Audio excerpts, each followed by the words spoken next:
हरे कृष्णा हरे राम। आज की इस वीडियो में आप सुनेंगे पूर्णिमा व्रत की कथा।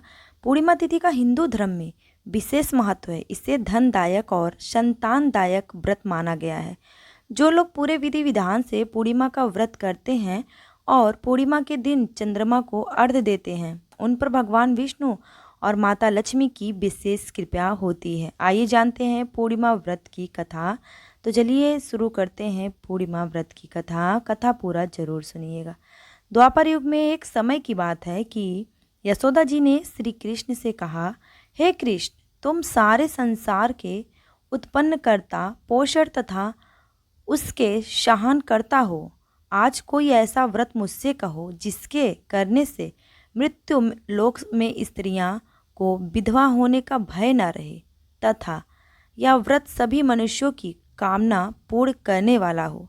श्री कृष्ण कहने लगे, हे माता, तुमने अति सुंदर प्रश्न किया है। मैं तुमसे ऐसे ही व्रत को सविस्तार कहता हूँ। सौभाग्य की प्राप्ति के लिए स्त्रियों को अर्थात 32 पूर्णिमाओं का व्रत करना चाहिए। इस व्रत को करने से स्त्रियों को सौभाग्य संपत्ति मिलती है। यह व्रत अचल सौभाग्य को देने वाला और भगवान शंकर के प्रति मनुष्य मात्र की भक्ति बढ़ाने वाला है। यशोदा जी कहने लगी, हे कृष्ण, सर्वप्रथम इस व्रत को मृत्युलोक में किसने किया था? इसके विषय में विस्तार पूर्वक मुझसे कहो। श्री कृष्ण जी कहने लगे कि इस भूमंडल पर एक अत्यंत प्रसिद्ध राजा चंद्रहास से पालित अनेक प्रकार के रत्नों से परिपूर्ण कतिका नाम की एक नगरी थी।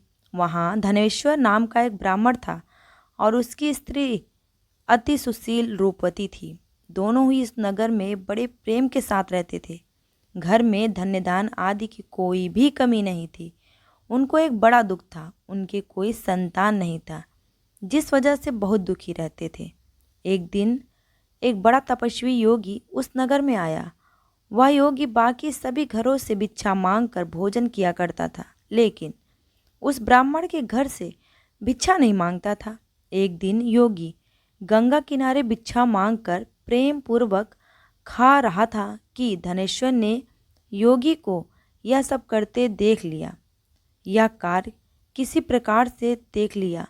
अपनी भिक्षा अनादर से दुखी होकर धनेश्वर योगी से बोले, और सभी घरों से भिक्षा लेते हैं परंतु मेरे घर की भिक्षा कभी भी नहीं लेते, इसका क्या कारण है?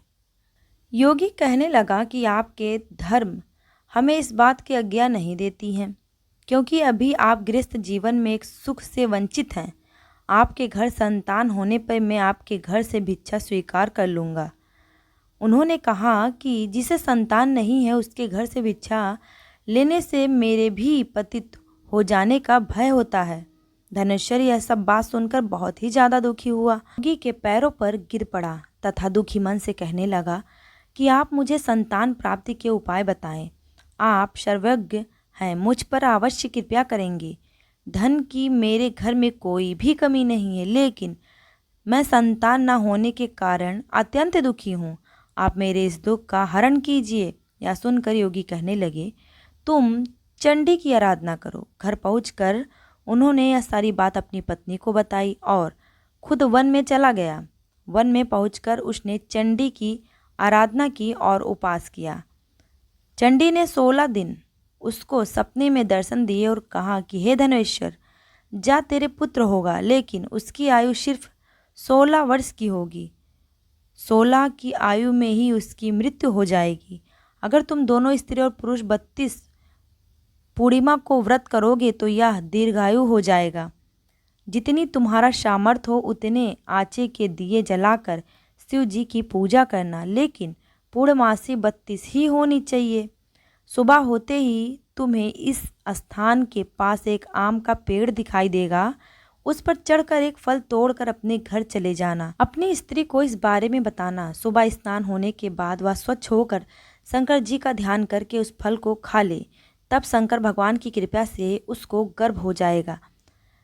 जब ब्राह्मण सुबह उठा तो उसे उस स्थान पर आम का पेड़ दिखाई दिया और वह उससे फल तोड़ने के लिए चढ़ा, लेकिन वह पेड़ पर चढ़ नहीं पा रहा था। यह देखकर उसे बड़ी चिंता हुई। उसने भगवान गणेश की उपासना की और कहा, हे दयानिधि, अपने भक्तों के विघ्नों का नाश करके उनके मंगल कार्य को करने वाले, दुष्ट का नाश करने वाले, रिद्धि सिद्धि देने वाले, आप मुझे इतना बल दें कि मैं अपनी मनोकामना को पूरी कर सकूं। इसके बाद वह पेड़ से फल तोड़कर अपनी पत्नी के पास पहुंचा। उसकी पत्नी ने अपने पति के कहे अनुसार इस फल को खा लिया और वह गर्भवती हो गई। देवी की कृपा से उसे बहुत सुंदर पुत्र पैदा हुआ। उसका नाम उन्होंने देवीदास रखा। माता पिता के हर्ष और शोक के साथ वह बाल बढ़ने लगा। भगवान की कृपा से बालक बहुत ही सुंदर था, सुशील और पढ़ाई लिखाई में बहुत ही ज़्यादा निपुण था। दुर्गा जी के कथानुसार उसकी माता से 32 पूर्णमासी का व्रत रखा। जैसे ही 16वां वर्ग लगा, दोनों पति पत्नी बहुत दुखी हुए, कहीं उनके पुत्र की मृत्यु न हो जाए। उन्होंने सोचा कि अगर उसके सामने यह सब हुआ तो वह कैसा देख पाएगा। तभी उन्होंने देवीदास के मामा को बुलाया और 1 वर्ष के लिए देवीदास को काशी पढ़ने के लिए भेज दिया। 1 वर्ष के बाद उसे वापस लेकर आ जाना। देवीदास अपने मामा के साथ एक घोड़े पर सवार होकर चल दिया। उसके मामा को भी यह बात का पता नहीं था। दोनों पति पत्नी 32 पूर्णमासी व्रत पूरा किए। दूसरी तरफ मामा और भांजा दोनों रात गुजरने के लिए रास्ते में एक गांव में रुके। उस दिन उस गांव में ब्राह्मण की कन्या का विवाह होने वाला था। जिस धर्मशाला में वर और बारात के काफ़ी लोग रुके हुए थे, उसी धर्मशाला में देवीदास और उनका मामा भी ठहर गए। उधर कन्या को तेल आदि चढ़ने के बाद जब लग्न का समय आया तो वर की तबीयत खराब हो गई। वर के पिता ने अपने परिवार वालों के विचार विमर्श करके कहा कि यह देवीदास मेरे पुत्र जैसा ही है, मैं इसके साथ लग्न करा दूंगा और बाद में बाकी सारे काम मेरे बेटे के साथ पूरे हो जाएंगे। ऐसा कहने के बाद वर के पिता देवीदास को मांगने के लिए उसके मामा के पास गए और सारी बात बताई। मामा ने कहा कि कन्यादान में जो कुछ भी मिलेगा वो हमें दे दिया जाए। वर के पिता ने बात स्वीकार कर ली। इसके बाद देवीदास का विवाह कन्या के साथ संपन्न हो गया। इसके बाद वह अपनी पत्नी के साथ भोजन ना कर सका और मन में विचार करने लगा कि न जाने यह किसकी पत्नी होगी। यह सोचकर उसकी आंखों में आंसू आ गए। तब वधू ने पूछा कि क्या बात है, आप उदास क्यों हो? तब उसने सारी बात अपनी पत्नी को बता दी। तब कन्या कहने लगी, यह ब्रह्मा विवाद के विपरीत है। आप ही मेरे पति हो, मैं आपकी पत्नी रहूंगी, किसी अन्य की कभी नहीं। तब देवीदास ने कहा, ऐसा मत करिए क्योंकि मेरी आयु बहुत कम है, मेरे बाद आपका क्या होगा। लेकिन उसकी पत्नी नहीं मानी और बोली, स्वामी आप भोजन कीजिए। दोनों रात में सोने के लिए चले गए। सुबह देवीदास ने पत्नी को 4 नगों से एक अंगूठी और एक रुमाल दिया। उसमें सुगंधित वाली एक नौ मलिका लगा लो। उसको प्रतिदिन जल से सींचा करें और आनंद के साथ खेलो कूदो। जिस समय और जिस दिन मेरा प्राणांत होगा उस दिन यह फूल सूख जाएगा। जब यह फिर से हरे हो जाएं तो जान लेना मैं जीवित हूँ। यह समझाकर वह वहाँ से चला गया। उसके बाद जब वो वर और बाकी बारात मंडप में आए तो कन्या ने उसे देखकर कहा कि ये मेरे पति नहीं है, इसके साथ मेरा विवाह नहीं हुआ है। अगर यह वही है तो यह बताए कि मैंने इसे क्या दिया था। साथ ही कन्यादान के समय मेरे आभूषण इसे कहाँ दिखाई दिए थे। ऐसा कहते हुए वह सभी बारात अपमानित हो गए। इसके बाद सारी बारात अपमानित होकर लौट गए। भगवान कृष्ण बोले, माता इस प्रकार देवीदास काशी चला गया। कुछ समय जब बीत गया तो एक सर्प उसको डसने के लिए वहां आया, लेकिन वह उसको काट नहीं पाया क्योंकि उसकी माता ने पहले ही 32 पूर्णिमा का व्रत कर लिए थे। इसके बाद खुद काल वहां पहुंचा। भगवान की कृपा से तभी वहां माता पार्वती और भगवान गणेश आ गए। देवीदास को मूर्छित दशा में देखकर माता पार्वती ने भगवान शिव से प्रार्थना की कि महाराज, इस बालक की माता ने पहले ही 32 पूर्णिमा के व्रत कर लिए हैं, आप इसके प्राण दे दो। भगवान शिव ने माता पार्वती के कहने पर उसके प्राण को दान में दे दिया। उधर उसकी पत्नी उसके काल की प्रतीक्षा कर रही थी।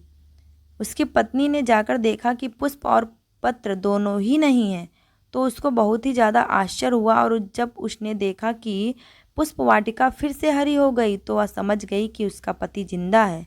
इसके बाद वह बहुत ही प्रसन्न हुई। उसने पिता से कहा, और मेरे पति जीवित हैं, उनको ढूंढिए। जब 16 वर्ष व्यतीत हो गए तो देवीदास भी अपने मामा के साथ काशी चल दिया।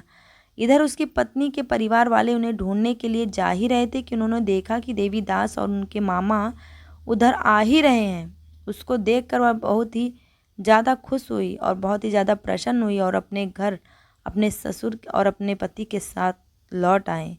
वहाँ सारा वगैरह इकट्ठा हो गया और कन्या ने भी उसे पहचान लिया। देवीदास ने इसके बाद अपनी पत्नी और मामा को लेकर वहाँ से चले गए। उसके ससुर ने भी उसे बहुत सा धन दहेज दिया। जब वह अपने घर की तरफ चल रहा था तो उसके माता पिता को लोगों ने खबर दे दी, तुम्हारा पुत्र देवीदास अपनी पत्नी और मामा के साथ आ रहा है। ऐसा समाचार सुनकर पहले तो वह उसे विश्वास नहीं हुआ, लेकिन देवीदास आया तो उसने अपने माता पिता के पैर छुए। देवीदास के माता पिता ने उनका माथा चूमा और दोनों ने सीने से लगा लिया।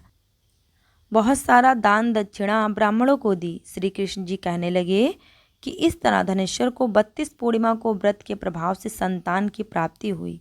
जो स्त्रियां इस व्रत को वह जन्म जन्मांतर तक वैधव्य का दुख नहीं भोगती हैं और सदैव सौभाग्यवती रहती हैं। यह मेरा वचन है। यह व्रत संतान देने वाला और सभी मनोकामना को पूरा करने वाला है। यहीं पे कथा समाप्त होता है। बोलिए विष्णु भगवान लक्ष्मी माता की जय। जितना हो सके इस कथा को शेयर कीजिए। मिलेंगे फिर नेक्स्ट वीडियो में, तब तक के लिए राधे राधे, जय माता दी।